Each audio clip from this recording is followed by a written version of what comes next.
ഈശോയിലേറെ സ്നേഹമുള്ളവരെ, മലയാറ്റൂർ മലമുകളിൽ അടിമ വെച്ച് പ്രാർത്ഥിക്കാൻ പോകുന്ന സന്ദർഭങ്ങളിൽ പലപ്പോഴും കുറച്ച് കുട്ടികൾ വന്ന് ചോദിക്കാറുണ്ട്, ബ്രദറെ ഓർമ്മയുണ്ടോ? മനസ്സിൽ അപ്പോൾ തന്നെ ഒരു വിങ്ങൽ വരും. കാരണം അവർ ഓർക്കുന്നില്ല.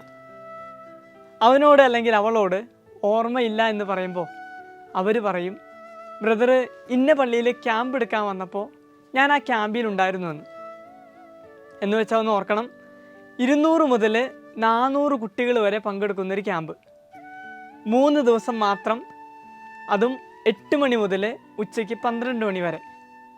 എല്ലാ കുട്ടികളെയും ഓർക്കാനുള്ള കഴിവില്ല. പക്ഷേ ഈ ഇടവകയിൽ നിന്ന് ആണെന്ന് പറയുമ്പോൾ അവിടെയുള്ള കുറച്ച് പേരെ നമുക്ക് ഓർമ്മ വരും.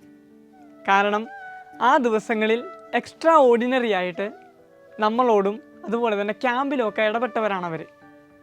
അവരെവിടെ വെച്ച് കണ്ടാലും നമ്മൾ ഓർക്കും. ഈശോയും ഇത് തന്നെയല്ലേ പറയണേ?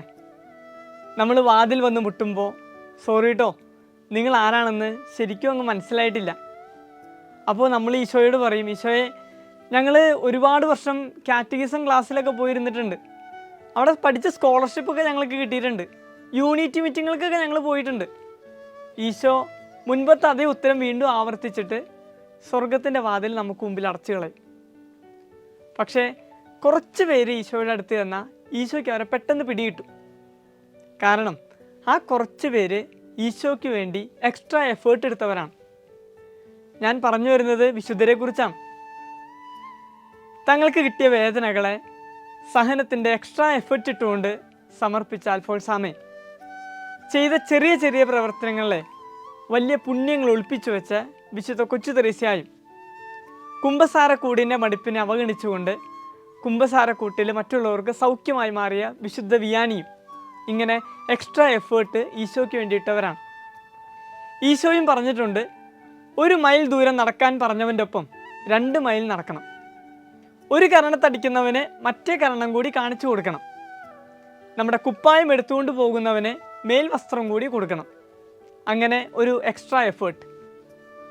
നമുക്കെങ്ങനെ ഈ എക്സ്ട്രാ എഫേർട്ട് നമ്മുടെ ജീവിതത്തിലും ഈശോയുമായിട്ടുള്ള ബന്ധത്തിൽ കൊണ്ടുവരാൻ പറ്റും?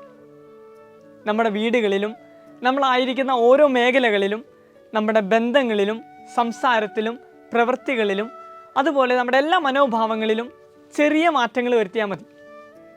ഉദാഹരണത്തിന്, അമ്മ ഭക്ഷണം പാകം ചെയ്യുമ്പോൾ അത് പ്രാർത്ഥനയോടൊന്ന് പാകം ചെയ്ത് നോക്കി. അപ്പൻ ഭക്ഷണം കഴിച്ചിട്ട് പോകുമ്പോൾ ഭക്ഷണത്തെക്കുറിച്ച് എടി നന്നായിരിക്കുന്നു കേട്ടോ എന്നൊന്ന് ഭാര്യയോട് പറഞ്ഞു നോക്കി.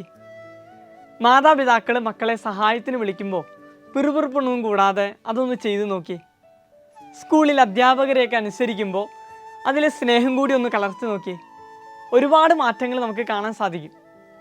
ഇങ്ങനെ കൂടുതൽ എക്സ്ട്രാ എഫേർട്ട് ഇടുമ്പോൾ ഈശോ നമ്മളോടും പറയും, എടാ റൊണാൾഡോ, എടാ ആൽബിനെ, മരിയെ, വാ സ്വർഗത്തിലേക്ക് വാന്ന്.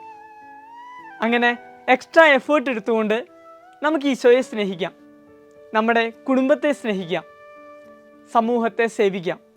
അങ്ങനെ നിത്യരാജ്യം കൈവശമാക്കാം. ഈശോ മിശിഹായ്ക്ക് സ്തുതിയായിരിക്കട്ടെ.